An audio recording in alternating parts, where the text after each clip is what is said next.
Hello बच्चों, let's start this question. So this question says the coefficient of viscosity eta of a gas depends on the mass m, the effective diameter d, and the mean speed v of the gas molecules. Use dimension analysis to find the relation between them.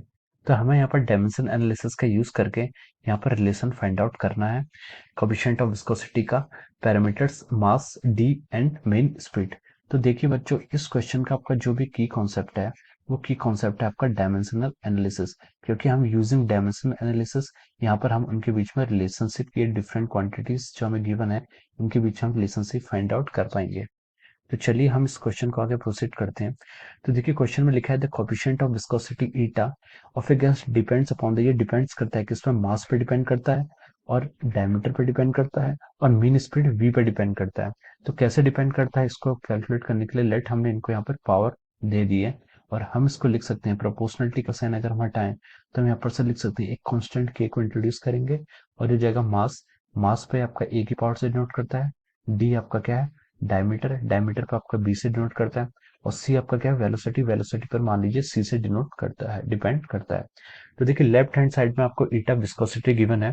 Viscosity की जो unit होती है वो आपको पता है, वो होती है आपकी M L minus one T minus one. ये आपकी विस्कोसिटी की यूनिट है।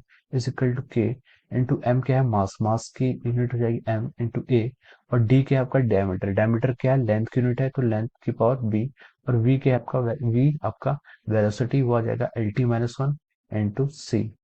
अब हम इसको फर्दर सिंप्लीफाइड करते हैं तो हमारा लेफ्ट हैंड साइड में है M L minus one T minus one is equal to K times mass का डिपेंडेंसी आपसे ए से, लेंथ की डिपेंडेंसी आपकी बी से, बी प्लस सी से यहाँ से लिख सकते हैं और टी की डिपेंडेंसी जो है वो आपकी माइनस सी से है। अब इसको सिंप्लीफाइड करते हैं। देखिए लेफ्ट हैंड साइड और राइट हैंड साइड को अगर हम कंपेयर करें तो यहाँ से हमारी ए की वैल्यू जो आ रही है, मास की जो फैक्टर है उस पर देखें तो ए की वैल्यू आपके यहाँ से वन आ रही है और लेंथ में देखें तो लेफ्ट हैंड साइड से minus one is equal to right hand side से आपका बी प्लस सी आएगा और टाइम में अगर लेफ्ट हैंड साइड से देखें तो वो माइनस वन और राइट हैंड साइड से वही आपका माइनस सी के इक्वल आएगा। तो यहाँ से ए की वैल्यू वन आ गई है और थर्ड इक्वेशन से हम देखें तो सी की वैल्यू आपकी वन आ गई है, सी की वैल्यू भी आपकी वन आ गई है। देखिए minus one plus minus one is equal to B plus one, तो हम यहाँ से बी की वैल्यू जो आएगी वो आ गई आपकी माइनस टू, तो बी की वैल्यू आपकी माइनस टू आ गई है। तो हमने यहाँ पर सभी में ए बी सी सभी की वैल्यू फाइंड आउट कर ली है। तो हम ईटा की डिपेंडेंसी देखें, ईटा is equal to K times मास पे आपकी ए पावर से नोट करता था तो मास के यहाँ पर वन आ जाएगा और डायमीटर के आपका टी, डायमीटर पे आपका माइनस टू से डिपेंड करता है और वेलोसिटी पर कैसे डिपेंड करता है, वन से।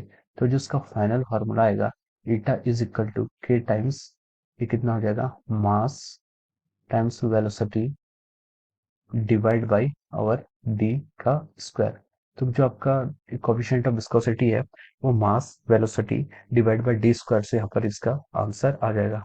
तो जो इसका आपका फाइनल आंसर है, इसका फाइनल आंसर आप लिख सकते हैं ईटा is equal to K mass times velocity divide by D square. तो ये आपका फाइनल आंसर आ जाएगा। So I hope you all understood this concept. Thank you so much.